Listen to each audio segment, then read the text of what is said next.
It's combine time for the NFL. What should the Giants fans expect? We'll give you the storylines, plus the questions sure to be put to GM Joe Schoen when he speaks to the media on Tuesday. That's all coming up next on the Locked On Giants podcast. You are Locked On Giants, your daily New York Giants podcast.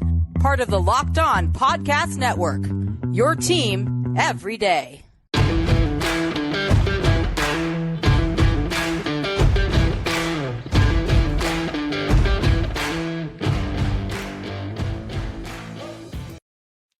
This episode of the Locked On Giants podcast is brought to you by FanDuel Sportsbook, official sportsbook of the NFL. Make every moment more. Visit FanDuel.com/lockedon today to get started. Hello, New York Giant fans, and welcome to another edition of the Locked On Giants podcast, part of the Locked On Podcast family, your team every day. My name is Patricia Traina, P-Train, credentialed member of the New York Giants media for Locked On and, of course, for Giants Country over on the Fan Nation Network. And happy Monday to everybody. It is Combine Week.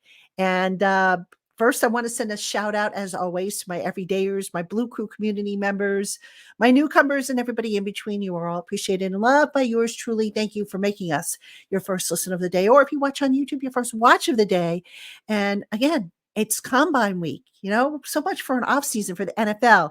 This week, the NFL media, the GMs, the head coaches, the scouts, the medical people, the players, the agents, all gather in Indianapolis for the week-long NFL Combine. And it's always, an interesting event to be a part of, because you can pick up so many little, nuggets of information that later on you can kind of, apply towards your analysis and your predictions and whatnot.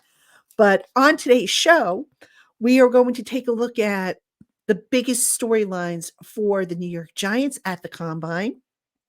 Then we are going to take a look at the questions that are going to probably be put to General Manager Joe Schoen, who is scheduled to speak to the media on Tuesday. He is the only one of the GM head coach combination scheduled to speak to the media. And Joe Schoen usually, he has a podium session usually, and then he goes and he has what we call a back room session, where they go into the back of the hall where they have the pressers, and they just have a little gathering just with the GM and with the beat writers. So we're going to take a look at some of those questions as well. So again, thank you for joining us, and let's jump right in. The biggest storylines for the New York Giants.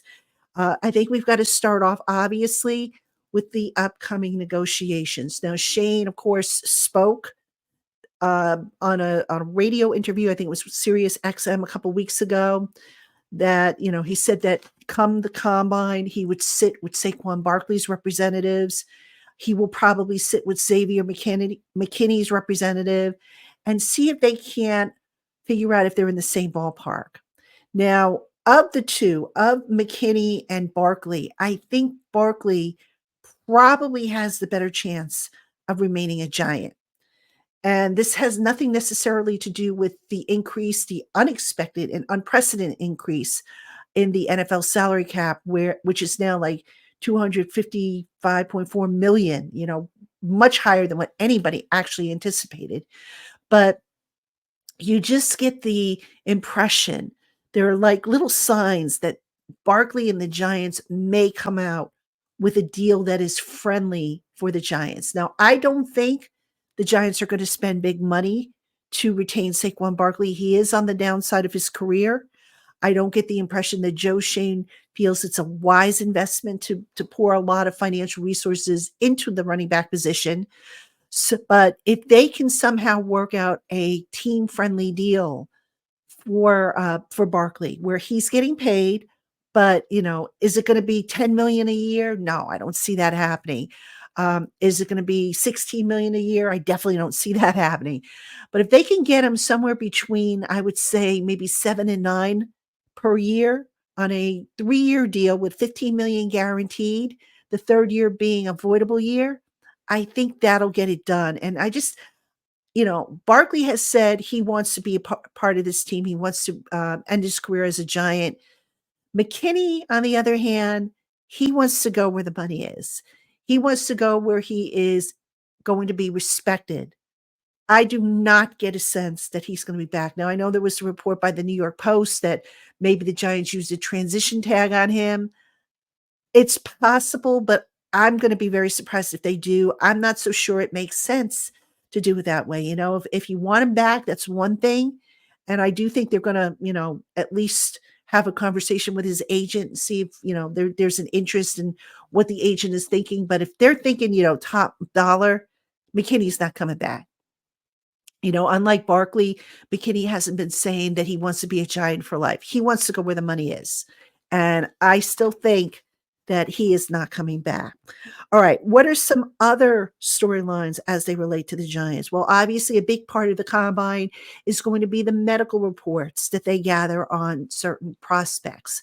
So, like a Michael Penix Jr., for example, if he's considered, on their board, where does he stand with his medicals? And there are other guys that this applies to, but, you can bet the Giants are going to have a good number of their medical staff out at the combine to look at these guys up close. And, obviously there'll be other things that, like the interview sessions, the whiteboard sessions, all that good stuff that normally takes, and, attending the workouts and whatnot. But the medical part is going to be key because that's something that they're not able to do at the Senior Bowl. And at the Senior Bowl, speaking of which, Joe Schoen, when he did that radio interview with Sirius XM back during the week of the Senior Bowl, he mentioned that the Giants got a jump start on doing the work on the quarterbacks, that the Senior Bowl format had changed a little bit to allow teams more opportunity to speak with, position groups and certain prospects. So it sounds like they got a big, a jump start on that stuff. And that's going to be important because at the combine, you're only allowed so many visits and you want to optimize those visits. You don't want to have to go back and, re-meet with somebody that you already met with. So, the Giants' goal should be to meet with as many of the top 100 prospects that are on their board as possible, whether it be, guys that they met with during the Senior Bowl, whether it be guys that they're meeting with here at the combine or guys that they're planning to bring in on top 30 visits. Get as many of those guys, into your schedule as possible since they have 4 picks in the top 70. Another order of business for the Giants, any potential trades. Now, there was a report last week, Daniel Jeremiah, NFL draft analyst for NFL Network, saying that he believes it's in play for the Giants to potentially trade up. And he was looking at the 3rd spot, which is held by the New England Patriots. So if you are Joe Schoen, you obviously want to have conversations with the teams that are in front of you to see what's it going to take to trade up. Just get a preliminary feel. Now, I'm not saying that a deal is going to get done.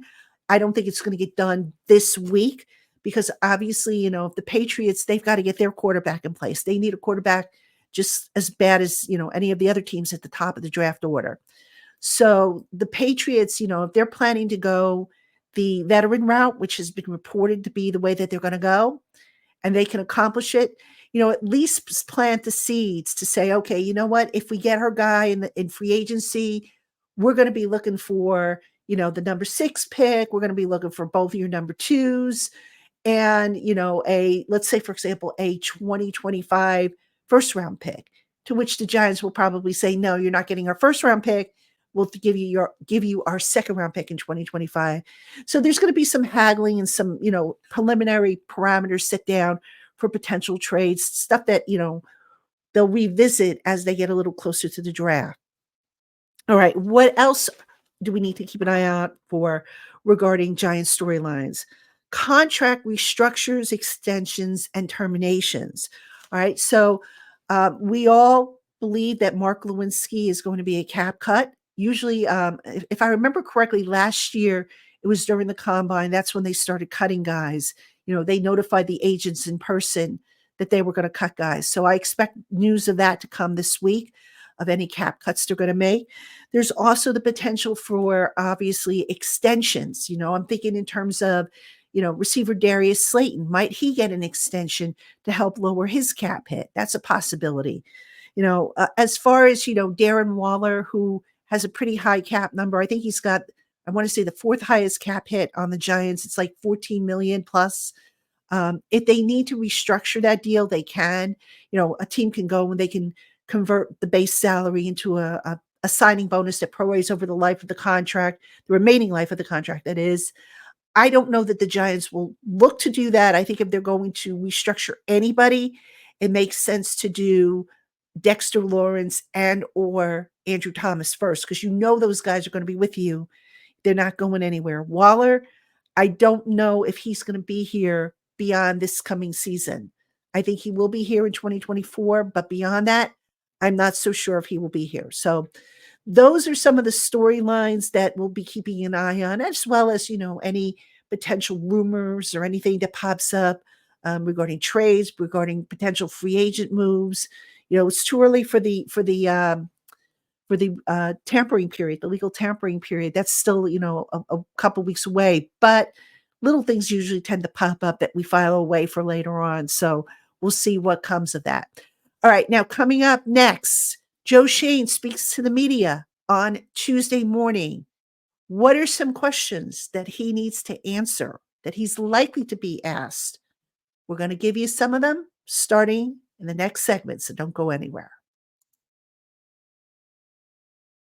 Hey, Giant fans, football season might be officially in the books, but that doesn't mean the excitement of betting on sports is over. Right now, you can get buckets when you place your first bet on FanDuel, America's #1 sportsbook. New customers get $150 in bonus bets with any winning $5 bet. That's $150 if your bet wins. You can bet on all your favorite NBA players and teams with quick bets, live same-game parlays, exclusive props, and much more. So head on over to FanDuel.com/lockedon today and shoot your shot. FanDuel, official sportsbook partner of the NBA. All right, everybody, welcome back to the Locked On Giants podcast. Again, it's Combine Week, all week long. So we are going to have takeaways from Joe Schoen's media conference, which again is scheduled for Tuesday morning. So as soon as I get all the information for that, I'm going to sit down and do a show with some takeaways. I'm not expecting Schoen to really give a whole lot out, but we're going to talk about that in a little bit. That's going to be our next segment, actually. So we're going to have that. We'll have anything of note, anything of interest from the combine regarding any rumors, regarding, anything that the prospects have to say. I know a lot of people usually like to hear about which prospects meet with the Giants, whether they have formal or informal meetings. And, to that, folks, I would say, while that's notable, don't put too much stock in it. The reason for that is that the players are going to meet with a lot of teams, and it could be, to check on them for medical purposes. It could be to check on them for, maybe character concerns. It could be any number of reasons why a team is meeting with a prospect. So it doesn't necessarily mean that, oh my God, the Giants have an interest in this guy.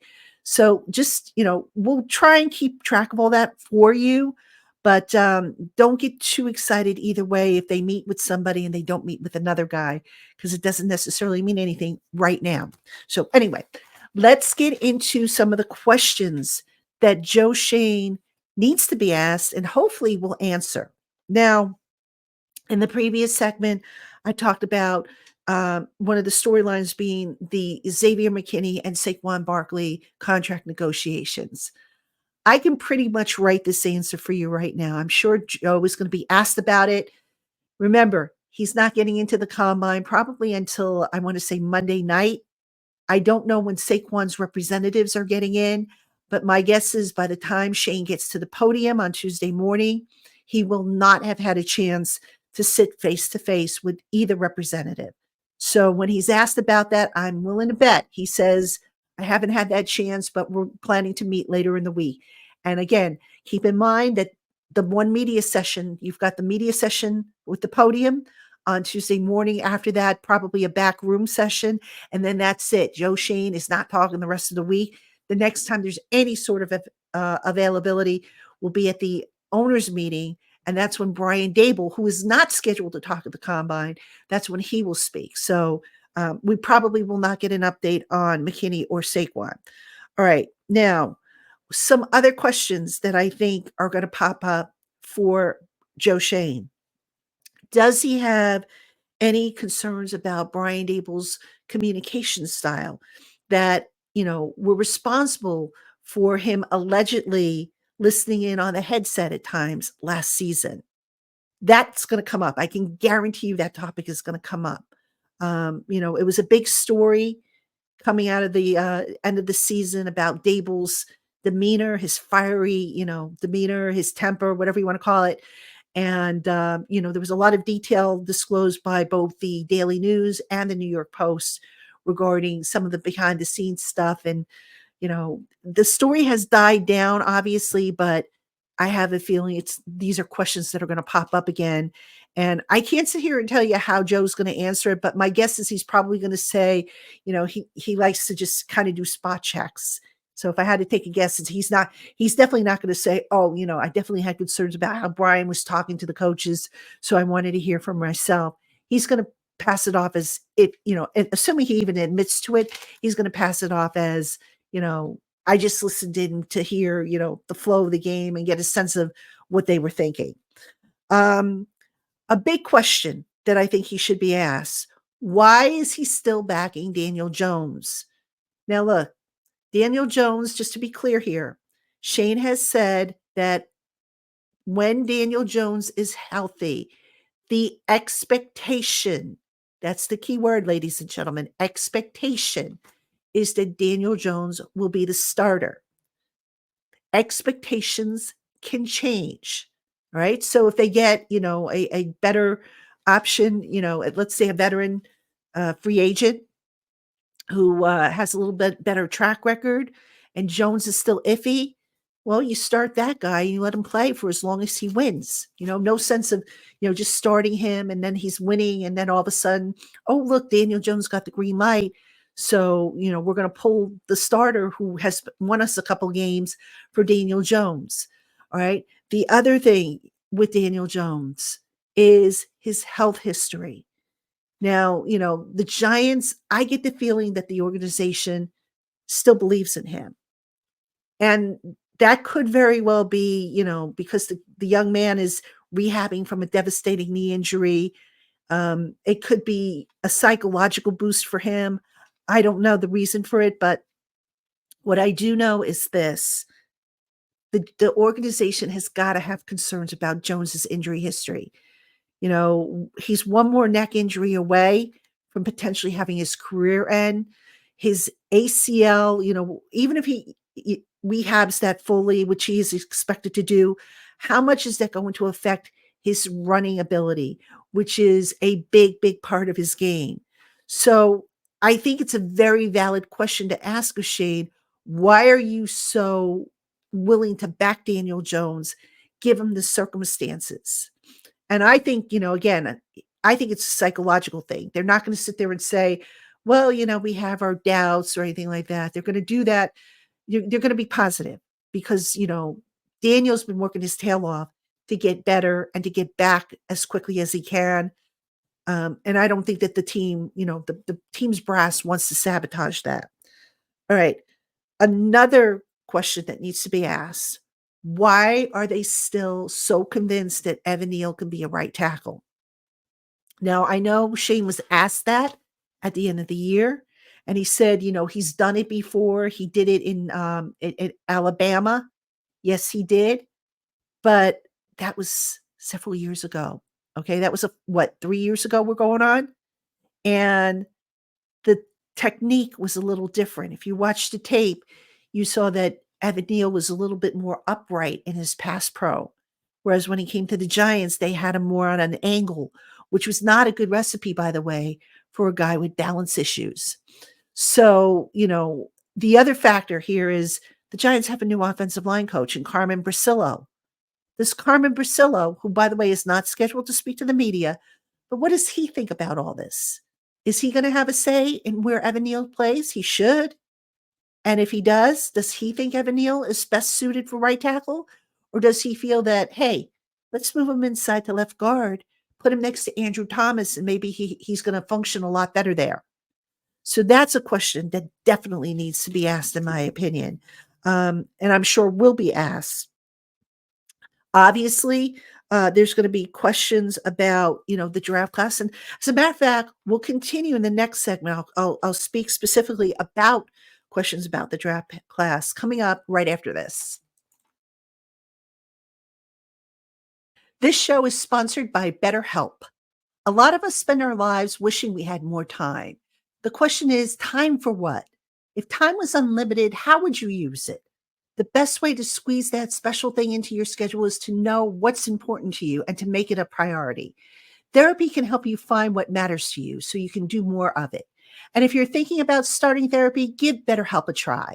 It's entirely online and is designed to be convenient, flexible, and suited to your schedule. Just fill out a brief questionnaire to get matched with a licensed therapist.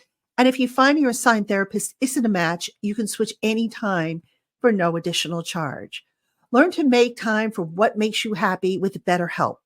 Visit betterhelp.com/lockedon today to get 10% off your first month. That's BetterHelp, HELP.com/lockedon for 10% off your first month today. All right, everybody, welcome back to Locked On Giants. I'm your host, Patricia Traina, continuing our look at some questions at the Combine, which starts this week, that probably will be asked of General Manager Joe Schoen, who is scheduled to speak to the media on Tuesday. So in this segment, I want to look at specific questions that relate to the draft class, because, we talked about some of the other questions about, the state of the team, the current players and whatnot. One of the questions I think that it's going to be put to Shane is going to be, obviously, where do you see the strengths and the weaknesses of this class? And Shane is probably going to say, look, there's good players at every round. We just have to find them. I mean, look, at this point, I could probably write the answers to some of the questions that he's going to get, but still, these are questions that need to be asked. What is the best value in the class? Would he consider trading up after, especially Daniel Jeremiah at the NFL Network suggested that is possibly still in play for the Giants, and that the cost of the two second round picks that the Giants have this year, plus potentially their second round pick next year, in addition to swapping first round picks with the Patriots, who have the third pick, the Giants with the sixth pick. So would the Giants consider moving up for the quarterback? And, Shane will probably say, look, if there's a guy we really have a conviction on, we'll do what we have to within reason to get him. They're going to look at, obviously, other positions. How do they feel about the receiver class, which is a deep class and a need for the Giants? How do they feel about cornerback, interior defensive line? I mean, Shane basically said at his year-end presser that the Giants need help across the board, every single position. And it's just a matter of prioritizing. So I'm sure he'll be asked about that. I know a question that I am interested in getting an answer to. I don't know if they'll be able to answer it.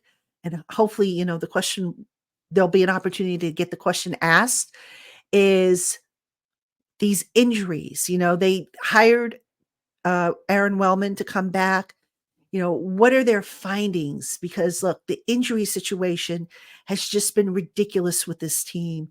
And it just seems like it's just the Giants that deal with the high number of injuries every year. You look at the Jets, they don't have half the problems that the Giants have. So you can't really say it's the MetLife Stadium turf. What are they doing? What have they found to correct that? Now, I don't know if Shane will go into those details. He'll probably say something to the effect of, we're still evaluating our processes. Gosh, if I never hear the word process again, it'll be a long time, because it seems to be a favorite buzzword used by the Giants brass, but it's probably what they're going to say, that they're still looking at things. And, Brian Daboll, the head coach, is probably going to tweak some things as to how the team practices and recovers and all that good stuff. So that's another potential topic that needs to be asked. And, look, the thing with the podium sessions is that it's not exclusive just to the Giant beat writers. You also get, other, national people come and ask questions. You get other people who maybe are curious to hear what he has to say. Like, don't be surprised if you see people from the Patriots coming over to listen in, or the Bills or whatnot. So there's going to be, some other, what looks like to be some other throwaway questions mixed into what Shane is asked, as is the case with all the GMs and head coaches that are scheduled to speak. But primarily, folks, it's going to be, driven by the Giants beat writers. And, it's the first opportunity to speak to him, obviously, since the end of the season. So when all is said and done, what did the Giants need to come away with at the end of this week? Well, they're going to come away with, obviously, with medical information.